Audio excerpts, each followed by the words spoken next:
Good morning, Green Pond Church family.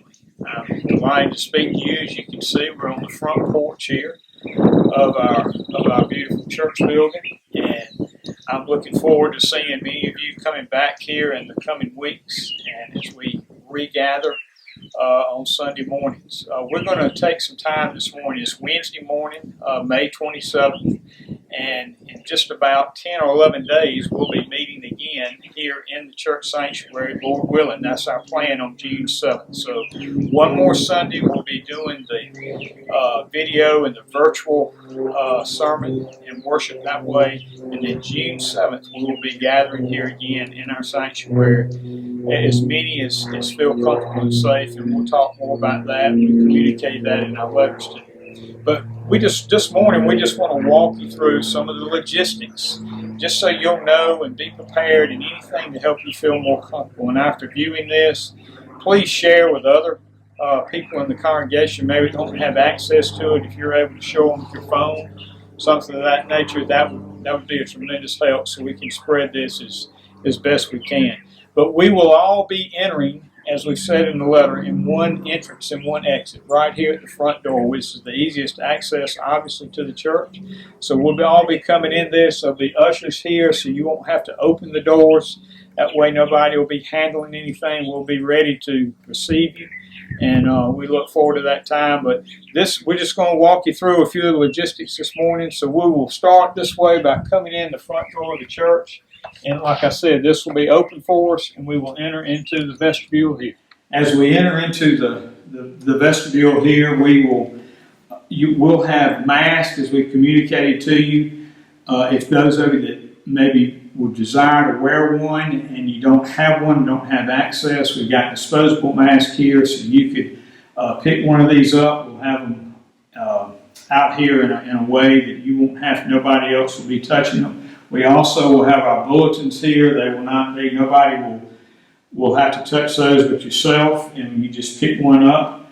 We also have hand sanitizer here available if you don't have any in your purse or pocket and feel like you want to do that before you go in. And you'll just come in this way, grab your bulletin if you so desire. If you'd rather not, you don't have to do that. It'll just have some information there catching us up. And if you don't have a mask and would like one, you can pick one up here. And then we'll proceed and walk into the sanctuary. We're just going to walk you through and show you how we have the social distancing situated for you. It won't be any guesswork left. You won't have to worry about where you can sit, where you can't. We're going to have that blocked off for you. Obviously, if you're in the same household, if your family living in the same household, you can sit right next to each other on the same row, on the same pew. That won't be any problem. It'll just be that we want to separate and have the distancing as our authorities have suggested that we do, and we're going to do that as best we can. I think we have a pretty good situation set up. I'm standing obviously here at the front of our sanctuary, and we just want to show you how we have our rows designated. We're leaving the front row here in the center section. It will be blocked off. It's not signified as being blocked off, but we will not allow anyone to sit in the front area. I don't think, with us being Baptist, that would be a problem. Nobody usually sits on the front row anyway, especially in the center. But the first row that will be available in the center would be the third row back. And you can see the second row here. The blue tape, and this is painter tape that we've got that you use around trim and painting. It will not harm any of the surfaces that it's on. That's why we're using that, and that's the easiest way to block off so that we can have every other pew. So if you're in the center section and you want to sit in the front, the second row would be the first pew, and that would be, you're going to be a good 12 to 15 feet as we measured it from the platform, from Keith leading the singing, or with my preaching, or anyone leading a prayer. You're going to be far enough away so that won't be a problem at all. Obviously on the sides, the front row will be available on the two sides, but we'll have every pew, if a pew's not blocked off, you can sit there. That's how we're doing that. Obviously, I know some of you have been coming for years. You kind of have your familiar place you sit because of the way we're blocking off. Obviously, your pew may be unavailable, and that, of course, won't be a problem, I'm sure, we'll just sit in one of the available pews, you and your family, or you with other individuals. I think we can at least easily get 3 in a pew that way. But I believe we'll have plenty of room, and if we have overcrowded conditions, I would welcome that. We will drop back and find a plan B, and we'll make that work. So, and we have ways to do that, so that will not be a problem.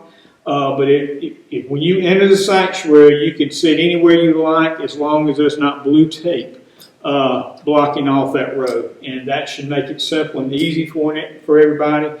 And plus, from the center section to the side sections, they'll be alternated. Where the third row is blocked off here, it's open here. And so we're trying to take everything into account for the social distancing that our authorities have suggested, and I believe we'll be in good shape there.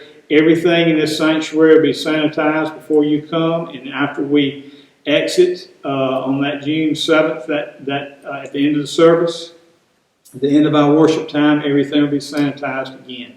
And there'll be no other meetings, nothing going on during the week, during that time. So I believe we'll be in good shape.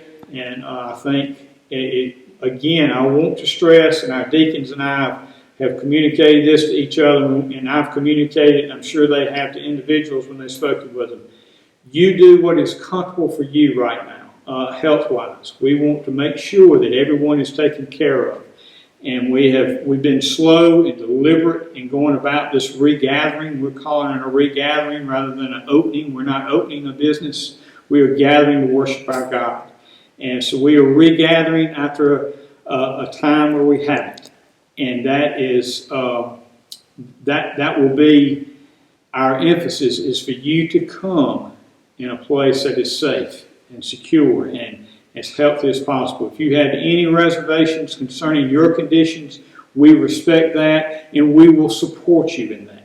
So I want to make that clear to everyone, but we're going to begin the process and see how it goes.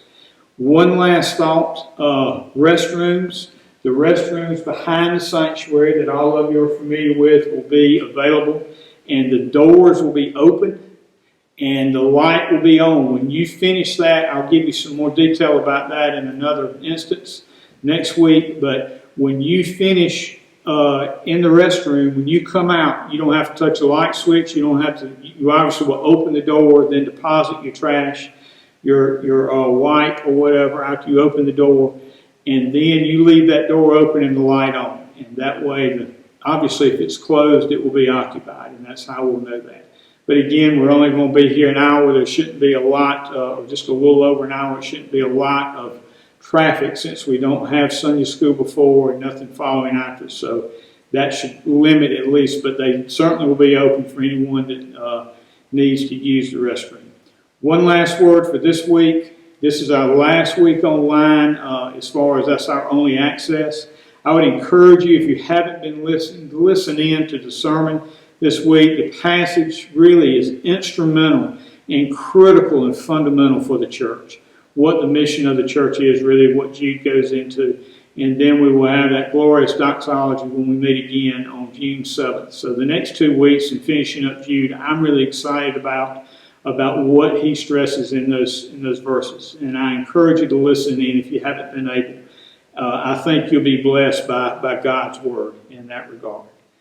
Thank you. I hope this has been helpful. Please call me or any of the deacons if you have any questions. And we've got other stuff coming out in the next week that will help you, and we'll go through. And I believe everything will be simple for everyone that feels comfortable in coming. I hope you have a great week. God bless you, and I love you.